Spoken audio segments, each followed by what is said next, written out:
Hello and welcome to a new video. In today's video, we're going to take a look at Hydrapple. This Pokemon is now being released in the game, and trust me, there's going to be another video later on for either this Pokemon or actually the pre-evolution most likely in the other cup that we have in the Jungle Cup today. But I want to take a look at this Pokemon in the Open Ultra League first, and then I went way positive with this team. This team was fantastic. This team actually worked out really well. Hydrapple is not the best Pokemon of this team. Don't get me wrong, the best Pokemon of this team is obviously No, it's Nidoqueen. Honestly, Nidoqueen was ridiculous. Blastoise wasn't bad. Don't get me wrong, Blastoise wasn't bad. No, none of the Pokemon were actually bad. I actually liked Hydrapple in this meta right now as well. Like, actually, Hydrapple had a lot of play. We'll talk a little bit more about Hydrapple as well. But Nidoqueen was absolutely overpowered. It was by far the strongest Pokemon in my team. I can highly recommend you to try this Pokemon out. It was really strong. If you don't have a Shield Nidoqueen for the Ultra League yet, definitely get yourself one because this Pokemon was fantastic. Not so much against the only core breakery of our lead and the backline there. Yeah, we're going to have here the Corviknight. But luckily, Corviknight stays in here in this matchup, so we can maybe talk a little bit about Hydrapple a bit. Hydrapple, I used, I think, 12 Mossy Lures to get this Pokemon today. You can go for less. It's also partly a wild spawn, but just very rare. It's best to buy the event ticket and then go for the Mossy Lures. I was sitting there for, yeah, like I was playing for like an hour with all of the lures activated. Yeah, I got, of course, because I have actually quite a lot of stops already around me, so I'm going to be able to get like those lures a little bit more efficient in there. But it took me quite a while to get this Pokemon. The main requirement, actually, what was more difficult was the candy for the Pokemon itself, because you need a total of 600 candy in order to get this Pokemon to the point to like the Hydrapple basically. You need 200 for the first evolution and 400 for the second evolution. And that's quite a bit. This is the most expensive Pokemon in terms of candy cost, I think, that ever been released in Pokemon Go. So here you have a record for yourself, Hydrapple. But it's also a fun Pokemon. I love this Pokemon a lot. I think it's such a cool Pokemon design. It's honestly one of my favorite Pokemon from that generation, if not even my favorite Pokemon from that generation. Here, this battle, we just gonna get walled by a Shadow Down fence. Sorry about this one. Didn't really expect you, my friend. Even though it's actually still going to be a close game. Maybe can we still win this battle? We can farm them down. Nidoqueen, honestly, what a beast it is. But here it's now down to a Blastoise, and funnily enough, because Blastoise has so much defense, we only take 1 damage per sand attack, which means we're actually going to be able to still reach another Hydro Cannon in time, allowing us to knock them out, and we're going to be able now to move on into the next one. Next up, we're going to have Typhlosion here. This is going to be very interesting. We're going to have the Feraligatr coming in. They're going to swap out here into our Blastoise. It's going to be a very solid matchup. We have neutral fast move damage, the opponent's neutral fast move damage. We have resisted charge move damage, the opponent's resisted charge move damage. But generally speaking, I do take the hits a bit better than the opponent can do. And so I think we're going to be alright here. Like, I can take 2 Hydro Cannons. I don't think the opponent can take 2 Hydro Cannons here. But yeah, Hydrapple needs 20 of the new apples that you also can get from catching Applin and just clicking on those apples on the map if you want to do that, which are again easier to get from the Mossy Lure modules. And then you need to have this Pokemon, the Diplin, which I wanted to kind of showcase later on as well, as your buddy for like a certain time. You need to catch 7 more Dragon type Pokemon in order to then evolve it with 400 extra candy in order to get this Hydrapple. It is quite expensive, and it's a fun Pokemon though, again. But yeah, like you need, like the first requirement, like honestly, like the special requirements to get this Pokemon is currently not that difficult. If you want to get this Pokemon, get it now. You should get this Pokemon, to be fair, because it's quite easy to get the Dragon types in because all the Applins are Dragon type Pokemon. There is Executor as an alone form there, which is going to be a Dragon type Pokemon as well. The Apples requirement itself wasn't really an issue for me, but I was sitting there an hour just to try to get the candies up right now for this Pokemon. Because spending rare candies on this is just silly. Like, it's just silly. It's a common Pokemon, kinda, if you have the lures on. But you need 600 candies, which is just ridiculous. Anyway, again, let's take a look at a little bit of a masterclass of Nidoqueen. Like, you have so many Pokemon, you have good matchups. So here we're going to have suddenly the attack drop. Otherwise, you would be even able to just have an easier time just farming them. But this Snow is coming through, getting the knockout still. In comes Rosian. I need to swap out of here. Again, by the way, if I would have had not the debuff, which is a very small chance of a Skull to debuff me, I would have been able to two-shot, I think, the opponent here. I should have been able to two-shot them. Because this one would have done more, the one before would have done more, and the debuff on top of it. And that's ridiculous. Like, that is just ridiculous. Like, Nidoqueen is such a strong Pokemon. Of course, we have in the back the Blastoise. I don't want to have the alignment there. So what I want to do is I want to let this move go, and I want to go ahead and go into my Hydrapple in order to counter them here. Turns out, this was my first battle, and I forgot to give it the right moveset. So I have a Rollout and Outrage here. By the way, Hydrapple, as far as I know, is not even on PvPoke yet. I wasn't able to build a team directly around it, and so I just built a general team that I think was kind of cool for the current meta, and I think this was a perfect team to run. This is a really good team to run. There are other Pokemon in the back that you can use as well, but Hydrapple really worked well here with this team. And as you can see, while we were in a little bit of a tough position there, we're going to be able to go for our Skull Bash and still win the battle, even though Hydrapple had the wrong moves. I would have won even if they shield this move up, because I still had the Outrage there. But yeah, Hydrapple has 3 different fast moves. It has a Bullet Seed, it has a Rollout, and it is going to have Dragon Tail. I'm not too sure which one is actually the best out of them. I assume it is Dragon Tail. Like, I'm just gonna look real quick what's the difference are between those. I know that they're all high energy generating moves, which is kind of cool for it, I guess. But yeah, Dragon Tail is going to be 9 damage and 12 energy, which is the best, definitely. We have Rollout, which is a non-step move, which is 7 damage and 13 energy, and then we have Bullet Seed, which is 5 damage and 13 energy. So Dragon Tail is very likely the best move on it, because it's going to give you the most amount of damage with your fast move, as well as the solid energy generation, only 1 less than the other moves do. So I think it's definitely the best play to go for Dragon Tail on this Pokemon. Then you have Seed Bomb, Dragon Pulse, and the Outrage. Outrage, I think, is better, in my opinion, than Dragon Pulse. That's at least what I have as a memory there. I want to have like a really nice hard-hitting chart move. Outrage is 110 damage for 60 energy, while the Dragon Pulse is 90 for 55. Absolutely, go for Outrage. It's so much better for this Pokemon. So, there's more things though to Hydrapple, which you might kind of want to know before you kind of build it as well. This Pokemon is very, very likely going to get a Community Day. Hopefully next year already. But it would make no sense at all not to do that for this Pokemon and for the entire evolution line. Because the thing here is, Hydrapple has 2 signature moves. One is Therapy Bomb, which is, like Syrup Bomb I think it's actually called. Syrup Bomb, which is from the pre-evolution as well, which is Dipplin, which we're going to take a look at as well, which I think is going to be a cool Pokemon, and I think it's going to be better in the Great League than this one. This Pokemon has it as well. And I think it lowers the attack stat or something from the opponent, or even I think it's the speed that it does. I'm just gonna look it up real quick on the side as well.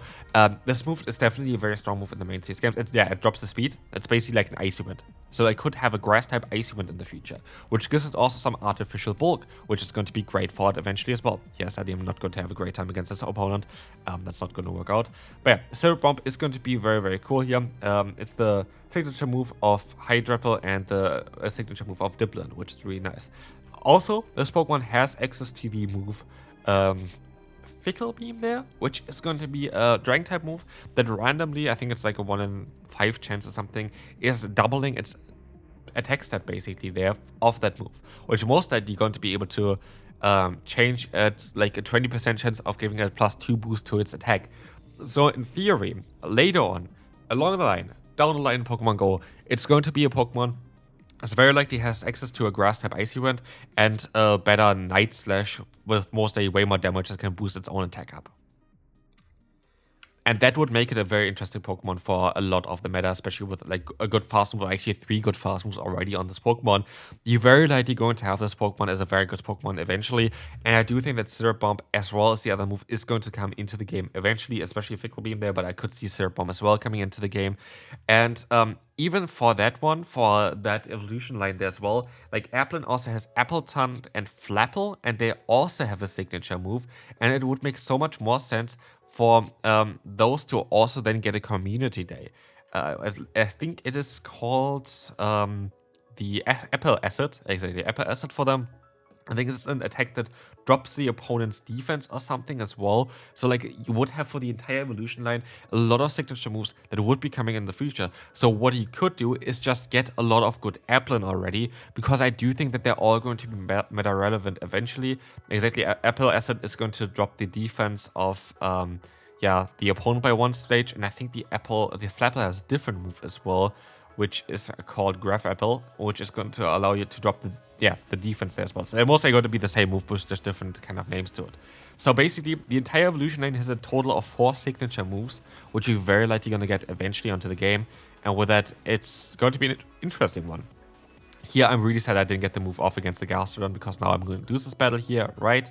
Like, Nidoqueen has no chance at all anymore. Like, it's going to be so tough. I have to go for a Stone Cheer in order to do enough damage against the opponent. Oh no. Actually, I'm going to be able to win this battle. As you're going to see as well, the opponent goes for a charge move, but this charge move is going to be a Thunder Punch. And actually, I do think that they would have won if they just went for one more fast move. I guess, maybe. Yeah, if they went for one more fast move, then the other move, the Blast Burn, we would have lost this battle there. Okay, 3 more battles to go here. Sorry, a lot of talking there, but I feel like it's an interesting Pokemon. It's a new Pokemon here as well. It's a Pokemon that you should have a little bit more background knowledge, because on paper right now, of course, this Pokemon is not going to be the best Pokemon that has ever been created for the GO Battle League. But that being said, I do think it's going to be maybe in the future. I think it might be a very interesting Pokemon in the future, whenever we're going to see either like Fickle Beam being used as like the ways it's in the main series games, where you have a chance of actually doing double the amount of damage with it, which would be crazy for a move in Pokemon Go, because we haven't seen that yet, or even with the attack boost on it, which would be kind of cool. By the way, in the main series games, you see it based on an animation that happens at the same time, which you have now in Pokemon Go as well, like the option to have in-game animations during the battle. So, would be interesting to see. But yeah, this Pokemon is more than it just seems from the outside, and that's kind of what I want to highlight with that here. Anyway, we're going to take a look here. Tentacruel. Tentacruel is a very good Pokemon right now, and if you're wondering, why is Tentacruel everywhere throughout all the battles that you've seen so far? Florges is taking over the Ultra League meta. Florges is a Pokemon that you have to be prepared for, and Tentacruel is the best answer for Florges. And that's so simple. That's literally the reason why this Pokemon is everywhere. Anyway, we're going to have here the Brutal Swing Gustload here. I'm not going to be able to reach my other move. It's kind of a shame that I didn't get to my other move as well here, to my Hydro Cannon, because the damage would have been actually really nice. Now we have to take the hit. It's going to be the Sludge Bomb, and I feel like I could have played it a little bit better here as well. I got to use a shield now. It's going to be very likely just a Brutal Swing, right? Yeah, it's just a Brutal Swing. I gonna see the support here from the Tentacruel. They're going to knock me out. If I just didn't shield the last move there as well, I would have had a shield here now. I would have been able to win this battle. This was definitely winnable. Like, that was my fault here that we didn't win this one. I know that I got distracted at the same time as well. There was something happening which I had to immediately kind of do as well at the same time. So that was the idea why I didn't really pay enough attention there. That was a winnable game, but like, again, like, stuff happens just in real life sometimes that you don't really expect. So is what is. We're gonna move on now to the second last battle. Alright, let's see. Nidoqueen against Tentacruel. Again, like, if you're surprised about all the Tentacruel that you've seen, I think it's the 4th Tentacruel already in this video so far. Tentacruel is super common because of the Florges. Florges is just so strong in the current meta, to the point where I'm wondering if Florges is going to get a change eventually, though. Because Florges is going to be such a pain currently, to the point where people really expect that it's going to take over even the Six Big 3 format in the next regional. So it's going to be very interesting on how this is going to be. But as you can see, yeah, we're going to have the what's called even Miascarada. I only remembered the German name for this one, which is sometimes a bit of an issue for me. But yeah, this is going to be a Pokemon that we're going to be still alright against, because what we're going to have now is we're going to have a nice charge move coming through, a Poison Fang coming in, and this is going to allow us to get the opponent quite low here, which is kind of cool. And with that, we're going to take the Night Sashi as well. This is going to be okay. We're going to have the Hydrapple coming back in again, and as we will see the opponent's Pokemon here, the Cobalions coming in as well, which is going to be alright. Hydrapple actually looks really good right now. Hydrapple looks really good, and also we have the perfect alignment, which is exactly what we want to have. We want to get here our Blastoise against the opponent, and as we will see here, this is going to be perfectly fine. This is going to be the Sacred Slot coming through, and we're gonna have here now the charge move coming in. It's going to be, again as well, the opponent going for a charge move here with their other Pokemon, which is actually totally fine here. That doesn't knock me. They're actually gonna get the boost. Never mind. They're gonna get the boost with this one. Spoiler alert! I did it again. I spoiled the game. There's gonna be a Night Sash boost. It really doesn't matter at all. And yeah, we're going to have the Outrage now. And Hydrapple is going to be able to win this, which is really, really cool. I just enjoy when Hydrapple does this kind of stuff. And we're gonna move on now to the next opponent here. We will face Steelix in the lead. This is going to be generally a good lead, but let's see how I can screw it up. I can screw it up because I'm panicking against Gyarados. But not only this, this Pokemon itself is a bit weird. it is not running the standard moveset. It is running Outrage. And this kind of catches me off guard because I know that how much a Crunch is gonna do. I did not know that Outrage does so much. And that is a bit of an issue because Crunch, we would have been easily able to even take 2 of them here. But also would have been totally fine then going for like the Skull Bash. Now I'm in range for the Aqua Tail. And I would have never been in the range for the Aqua Tail unless I would have had that one. So, yeah. Well done from the opponent though to kind of realize that this is a great idea to run this on this Pokemon. Now my only hope is that I can fully farm them down with my Hydrapple. And Hydrapple is honestly still a good Pokemon against even the Steelix, so I'm not even that worried yet. The issue is I'm not too sure what they're going to have in the back. They're going to go back to the Steelix and they're going to reveal they have the 9-heads in the back. We have Stone-ish. Stone-ish makes more sense here. Poison Fang is great for long term, but here, if you want immediate damage, which I need here against this Pokemon, you have to go ahead and go for this one. For the Stone-ish in order to do so much more damage. We're gonna be able to knock them out, but we need just a tiny bit more health here left to get to the Poison Fang. If we would have got the Poison Fang off, we would have had such a better time with our Hydrapple, because then the Seed Bomb would have done enough damage, but with a recent change as well to Seed Bomb's damage, it is just going to be very, very tough for us. As you will see here, we have 2 Seed Bombs stored, but I'm not going to have to dramatize anything being like, oh my god, is a Seed Bomb going to be enough? It's not. It is not going to be enough. It would have been enough though if we would have had, our debuff onto the opponent. We would have been able to win there. Very close battle, and that is fine. Good game to the opponent. Fun team here to run. Hope you enjoyed it. I went 6-4 with this team, and I will see you then. Bye bye.